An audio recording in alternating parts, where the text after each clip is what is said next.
Yes, you're live, Tara. Okay, thank you.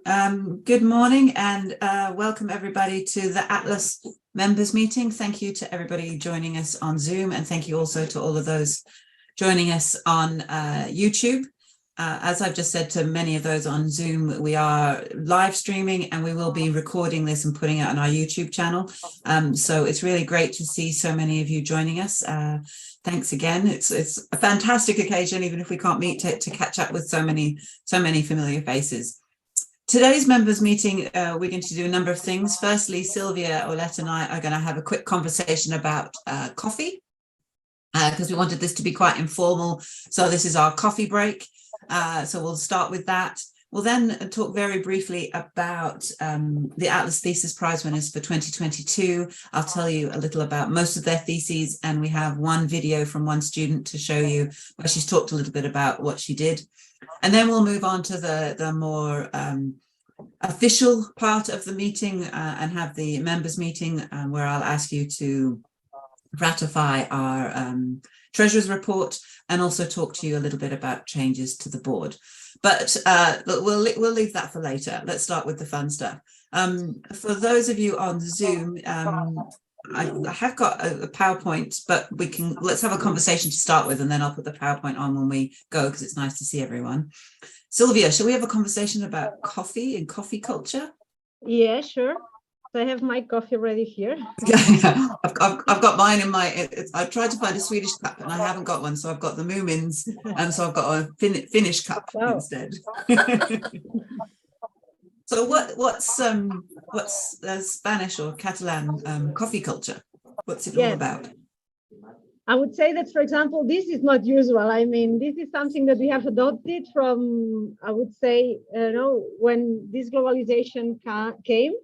But normally our coffee culture is not to have our coffee break at the office or to bring our coffee with us, but to go to the bar for the coffee and to have this space or this time also for socializing with other people. And normally, for example, when someone asks you to go for a coffee, it's not at all something that will be fast. I mean, take your time, because if you go for a coffee, it means that you're going to sit down and that you're going to just talk and have a good time with the coffee. And normally, for those working also, when we have this, we don't call it coffee break, but it's time for breakfast. So we call it almuerzo.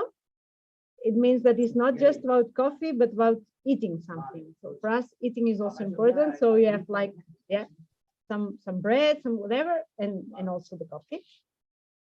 Yeah.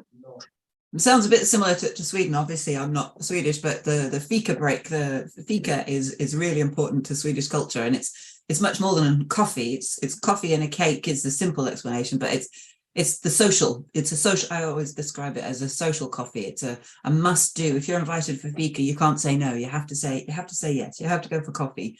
It can be a bit shorter, I think. So it can be anything from sort of 10 minutes to half an hour, but it's sort of built into the workday in the morning, and then again in the afternoon.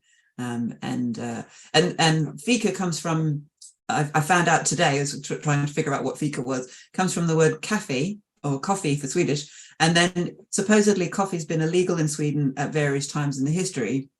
So people would turn the syllables around to call it fika, so that they could talk about going for a coffee without anyone really knowing what they were talking about. I don't know how true that is, but I like the explanation. And I was saying before it became live that I don't have Swedish fika. I've got British fika. I've got chocolate hobnobs on my desk for fika today with my tea and coffee. So I like the fika is sort of so built into Swedish life. You have to stop, and it promotes. They Visit Sweden say it promotes well-being and productivity, because you stop and take a breath of fresh air and have a chat with everybody. So hope everyone's got their coffee and their fika, and thank you again for joining us.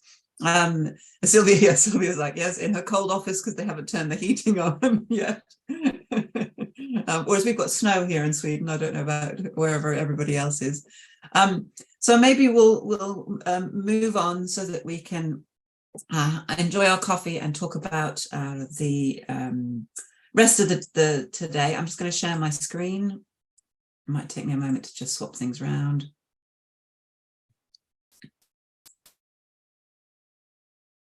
It never does what I want it to do. There we go.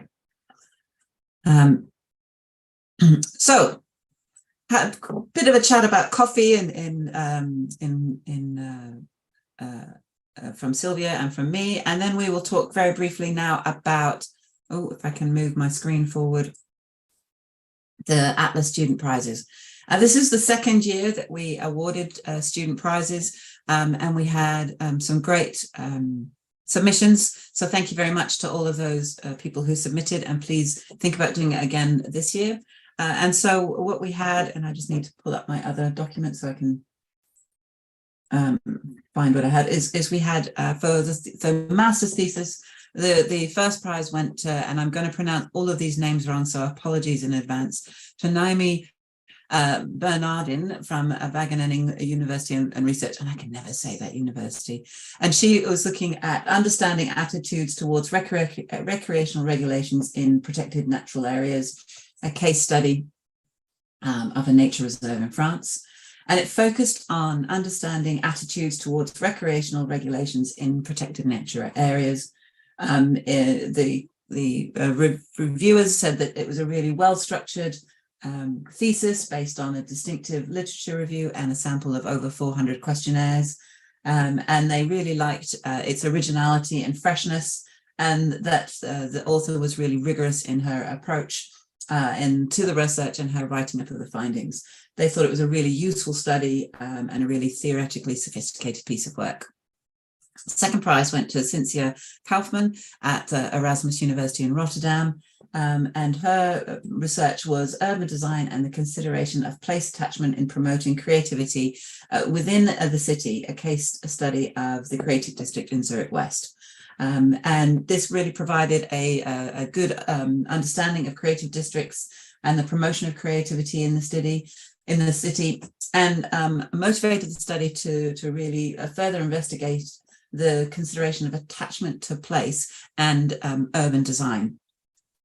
So it gathered interviews from 15 experts talking about this and looked at the promotion and evaluation of creative activities in these areas. It was based on a really well-written and sophisticated literature review, a thought-out methodology, and it clearly justified the results that came through. It was well-structured and a really interesting study that, again, has use for the industry. Then we had the bachelor's prizes for the undergraduates, which my computer will let me move on. There we go. And the first prize went to Yvonne Leegman from Technical University Dublin, and it investigated work-related factors affecting the rate of turnover within the Irish hotel sector and identified methods of retention that could be adopted. And so it really sought to identify the factors affecting turnover in the Irish hotel sector, which is obviously really important at the moment in the industry. And it was a well-structured and interesting thesis, very well presented with both quantitative and qualitative data explored. And the findings were skillfully discussed in light of the literature review. And the conclusion and recommendations chapter drew a good summary of the findings and clearly identified both limitations, but also opportunities for industry and for future research. And the final thesis was for Kira Tabe-Meyer from Wageningen again, University. And she looked at the role of utopian imaginaries in an anarchist movement. And I have got a small video from her, so I'm just going to see if I can find that and show that to you. Here we go. Please let me know if you can hear it, because if not, I can.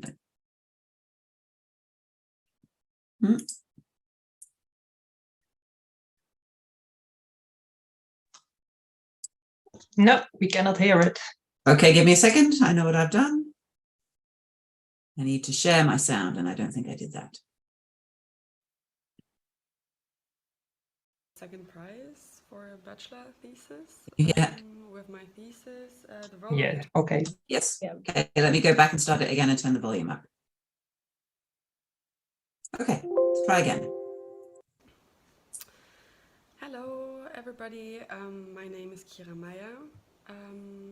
I won the second prize for a bachelor thesis with my thesis, The Role of Utopian Imaginaries in an Anarchist Movement. I wanted to say thank you to the Atlas board to give me that honor, because my thesis has nothing to do with tourism. I did study tourism in the BTO program at Wageningen and Breda University in the Netherlands, but for my thesis I decided to go my own way. So I'll briefly explain that to you. When studying tourism, I had this image of making tourism more sustainable, as many of you might have. And that was very frustrating, because on the one hand we were learning how tourism was affecting our environments in a very negative way, polluting the air, polluting the water, land use change, and so on. And on the other hand, we had economics and tourism. We were learning about profits and how so many people are also dependent on, that's what they say, dependent on the economic growth of the tourism sector. And these conflicts between the different subjects were very frustrating for me, so that's why I decided to actually go to a forest occupation because I wanted to do something for my ideals and not just sit in a classroom. And it was my goal to actually combine university and my activism, and the result is this thesis. So at the core is the term of prefigurative politics, which describes a form of politics that already it's such a complicated term for something that's actually pretty easy. As Gandhi said, be the change you want to see in the world. So you imagine something, how the world should be, how your ideals are, and then you're not electing somebody that does this maybe for you in a few years, but you try to implement your ideals, your utopia, in the here and now, together with other people. So this term is at the core, and I was trying to find out if that type of politics is in any way relevant for societal change and can contribute to societal change, because we need societal change. And I did a participatory action research because I lived at the place for about 6 months. And so it was a very amic perspective. I knew all the people. I had tons of information, and it was really hard to get my way through. I did conduct some interviews that were very insightful and just really interesting. And in the end, I found that the images of activists of utopia are very heterogeneous and just more connected to a feeling than like an exact frame or an exact framework, and that how it is implemented in the here and now is very process-oriented and focused on inclusivity. And I also introduced this term of negotiated practice. So everything is just develops within these relations to other people. And I have 30 seconds left, and I just actually wanted to come to the point to make you tourism researchers think about your utopia and how that might be in any way connected to tourism, because I couldn't do it. Maybe you can. The tourism system needs a profound change, and science can maybe lead the way. So thank you for having me, and have a nice day, everybody.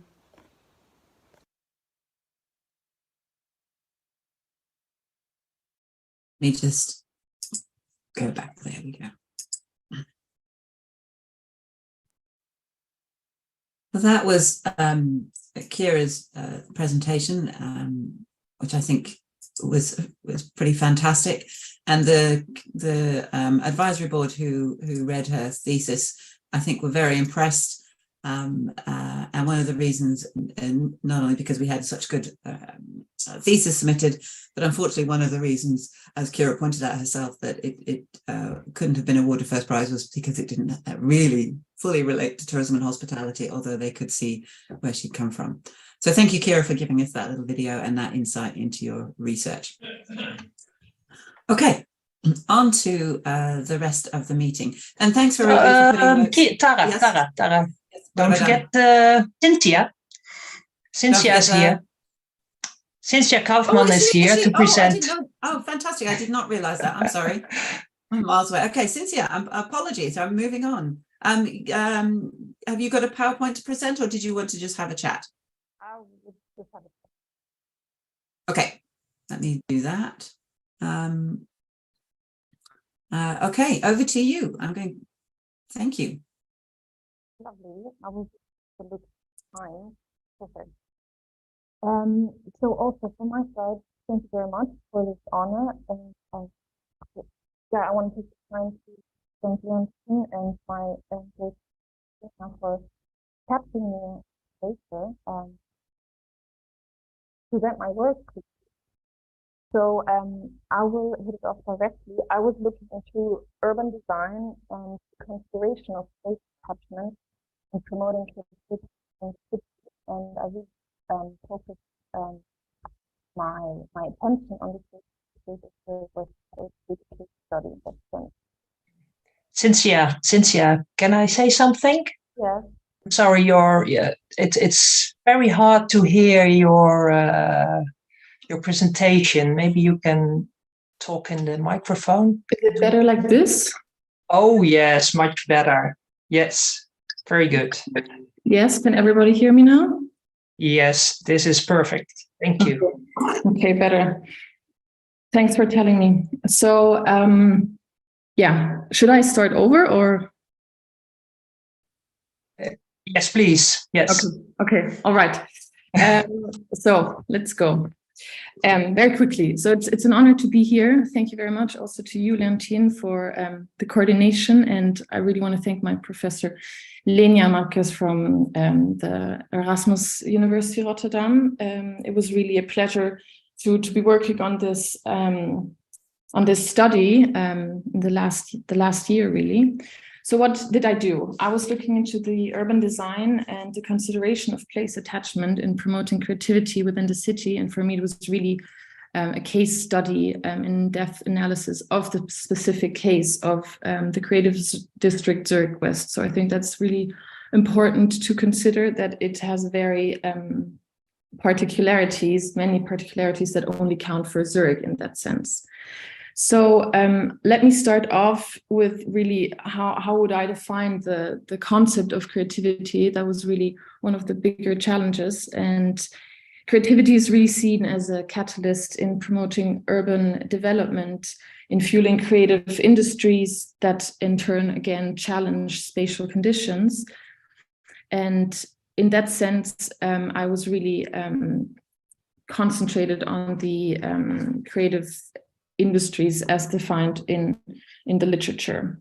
And the attachment, how was that understood, is really understood as an interplay of the material environment, subjective perceptions and collective experiences, which of course also change over time and space.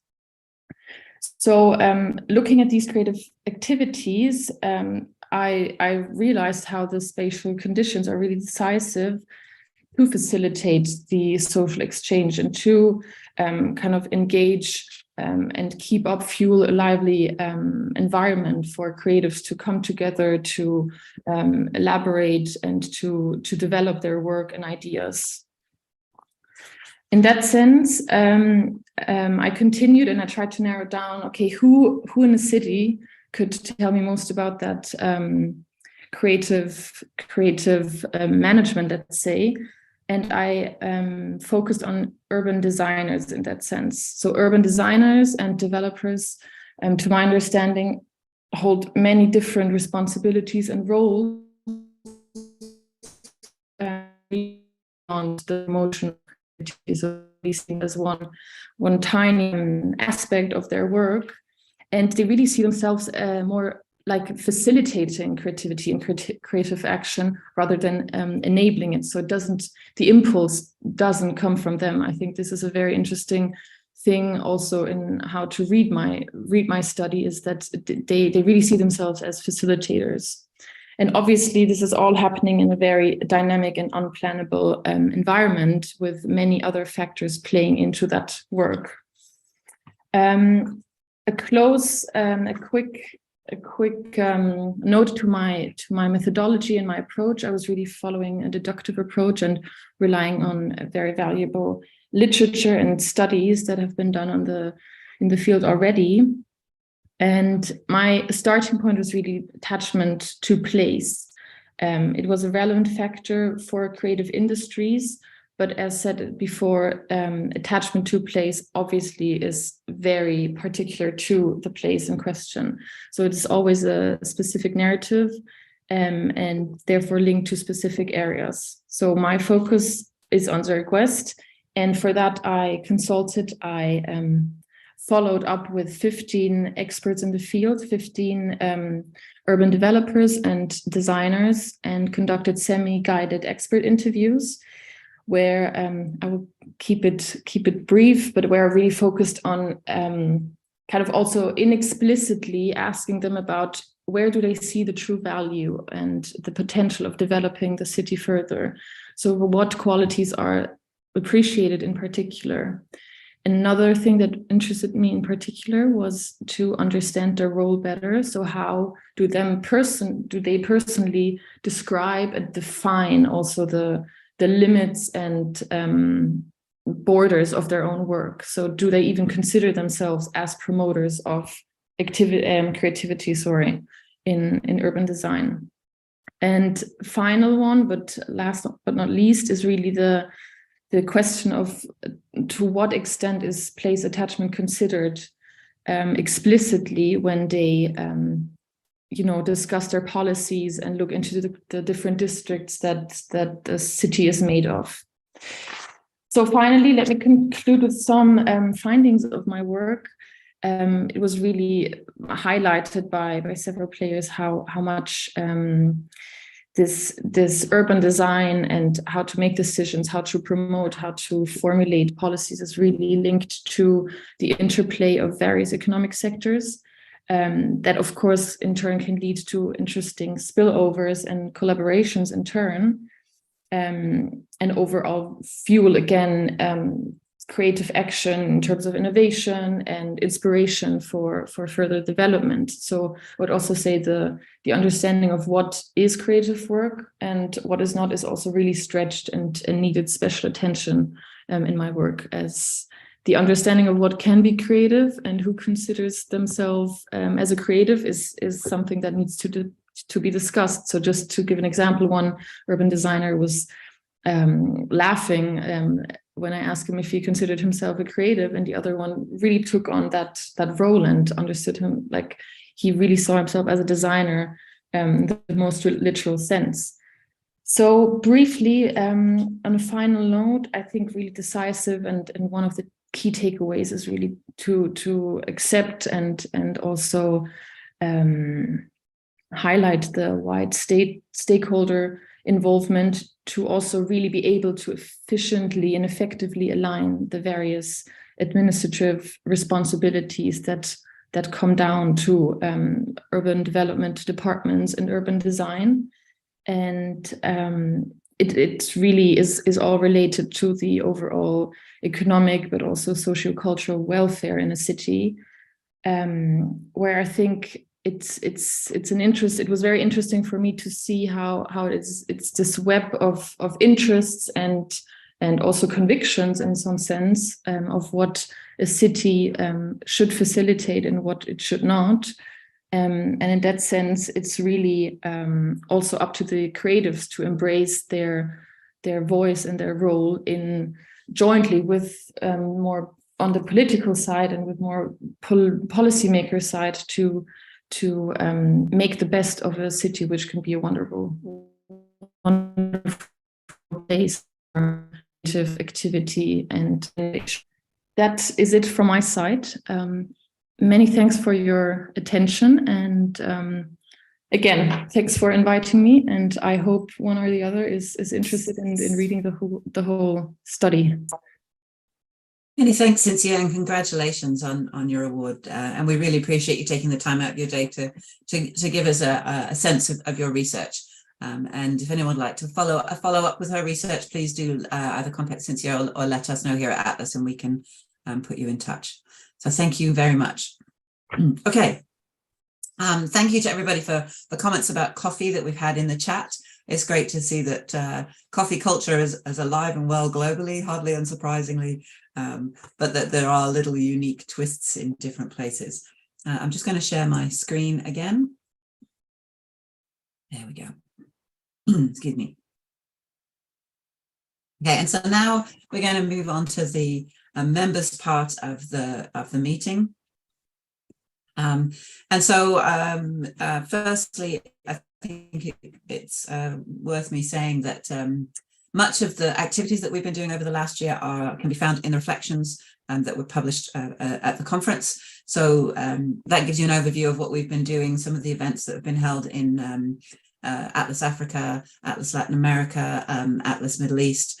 And just to note that Atlas Latin America held their hybrid conference on site and online last week. And that was a huge success with over, I think over 50 or 60 abstracts, and many of those were there in person. So that was fantastic to see that coming alive after a few years where we had to do online events. The focus of the meeting today is going to be about the Atlas board. So first of all, I want to say a few thank yous.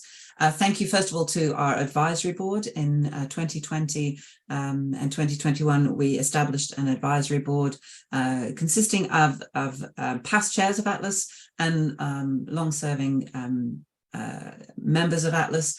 And they have been working hard over the last few years to come up with ideas to help future-proof Atlas, to come up with some really interesting and exciting things that we can perhaps move forward, including trying to work with publishers to produce some collections. They are a board who read through the Atlas thesis prize submissions and coordinate that. So thank you very much to that. So thank you to Renee, who's chair of the board, and the rest of the advisory board members for all their hard work. We really appreciate the dedication to Atlas and the enthusiasm and motivation that you bring. Second thank yous goes to our existing board members who are listed here. It's wonderful to have an engaged group of people from around the world who want to take part in this sort of the day-to-day organization of Atlas. And one of the things that we're talking about today is some of the changes to the board. And so first of all, I need to say some specific thank yous. Firstly, to Greg Richards, who has stepped away from the board for a little while, as he has many, many other things to be doing. Greg, as many of you know, is instrumental in the formation of Atlas, and he is still very active in special interest groups. And I'm sure that we will continue seeing him regularly at Atlas events, and I know that if needs be, then we can always call on him to advise us on elements around the board if necessary. So thank you very much, Greg. You may have stepped down a little while ago, but we hadn't really had that much opportunity to say thank you in a public forum. Thank you, secondly, to Paolo Russo, who is stepping down from the board as well. Paolo, thank you so much for all your hard work. You are a dedicated advocate of Atlas, and we really, really appreciate everything you've done. And again, we know that we won't be seeing the last of you, and we look forward to continuing our engagement with you over the longer term, and that you also are still engaged with the Space, Place and Mobilities Special Interest Group. Thirdly, many thanks to Ilya Simons, who has stepped down from the Special Interest Group coordinator role. Ilya was instrumental in ensuring the engagement of all our special interest groups, and we thank her very much for her role there and look forward to seeing her at events as well. So this is the board as it stands, or as it stood in 2021, coming into the conference in 2022.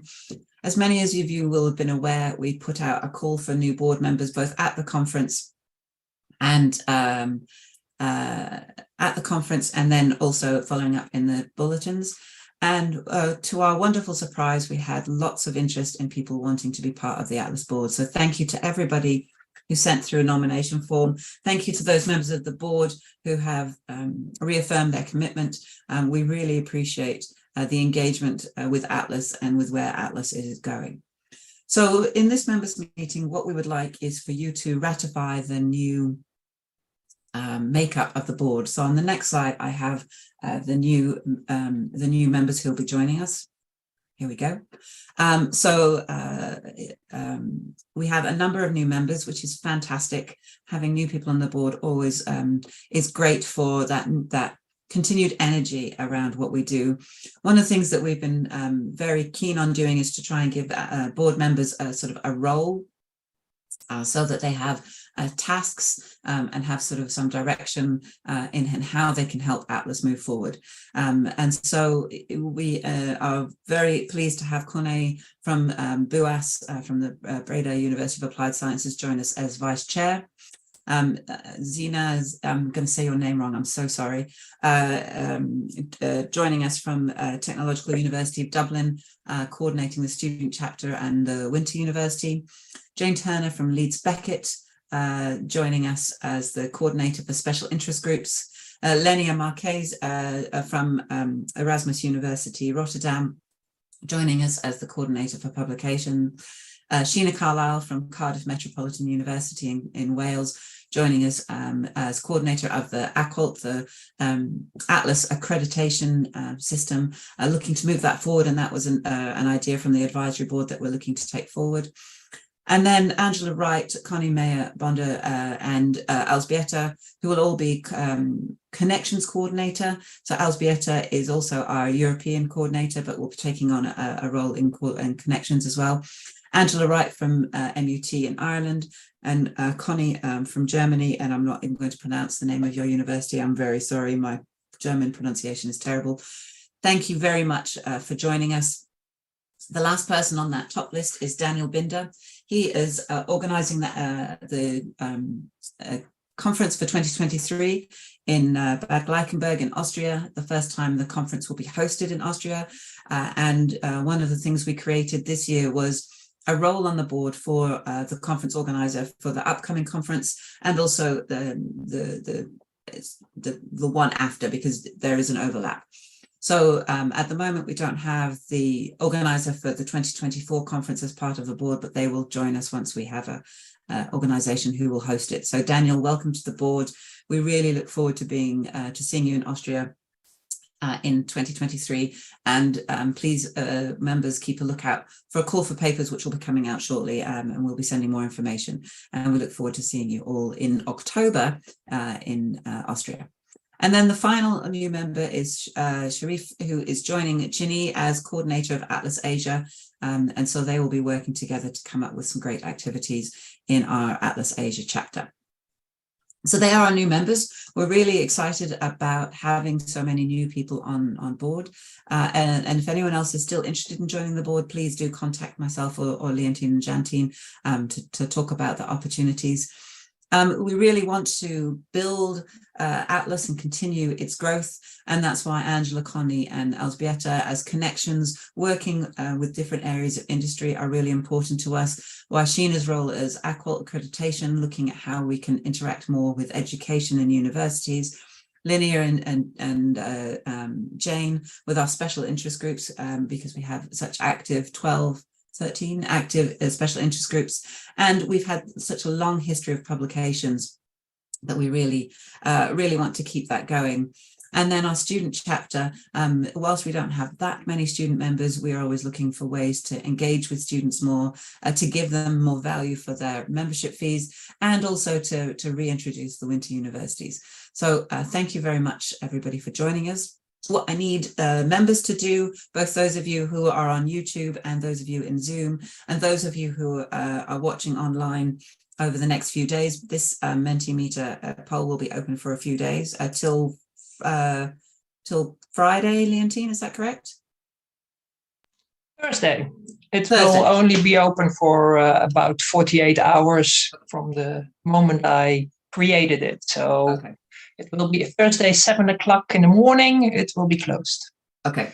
So you have a couple of days to vote on the proposed board. So if I could ask you to go to menti.com and use the code 28948271 to ratify that you agree to our new board. That would be fantastic. I'll go back and show you the board again, but I will leave this on here for a moment so that you can go on this. So it's menti.com and the code is 28948271. And I'll be quiet again for a moment.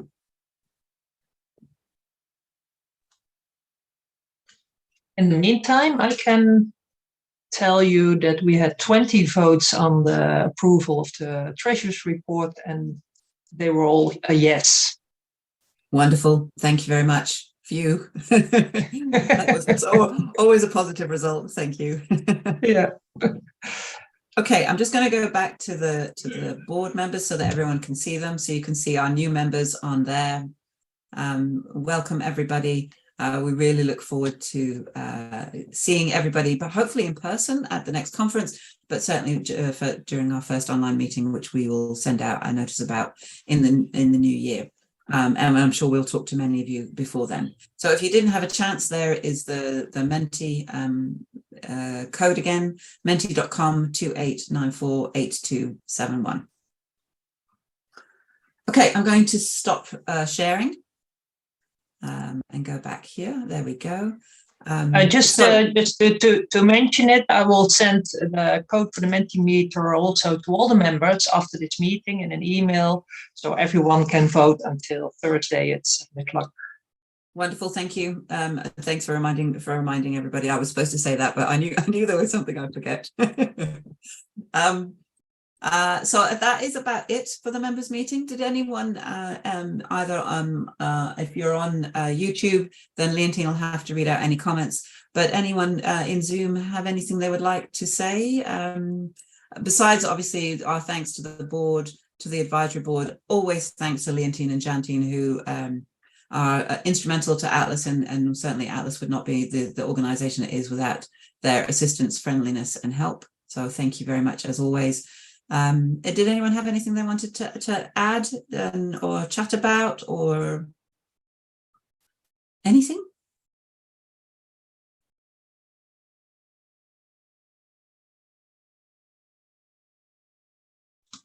There were a few nice comments on the presentations of the students in YouTube. So the presentations were very well received.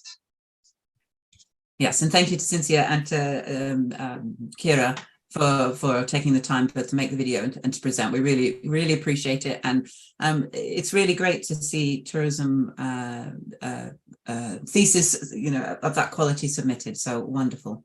Daniel. Yes, hello everybody. Can you hear me? Yeah. Yeah. Okay. Yeah. Thank you to the board, to the new members, and also to you for organizing this event. I just wanted to say hello to the colleagues in person. We are hosting the next annual conference in 2023 in October here in Bad Gleichenberg in Austria. We are really looking forward to welcome all of you and many, many more in Bad Gleichenberg. Just follow the informations which will be done on the website. Pretty soon you will get some information about the bookings, hotels, and so on, so that everything is fine for you. And if you have questions, please just let me know. Contact me every time, all of the members, and yeah, I'm really looking forward to see you pretty soon. Thank you. Thanks, Daniel. I'm really glad to see that you're here with us, and thank you very much for that. We are really looking forward to coming to Austria next year and experiencing Austrian hospitality. I'm really looking forward to it. Okay, so that's about it for me and for the members meeting. Thanks everybody for joining us. So great to see everybody here. Really, really great to see so many familiar faces and new faces. Great to connect, even if we have to do it online. And we will hopefully catch up in person somewhere sometime soon, if not at the conference next year. So take care. Have a wonderful cup of coffee if you've got any left. And we'll see you all very soon. Thanks a lot. Thank you. Thank you. See ya. Thank Bye-bye. you. See you.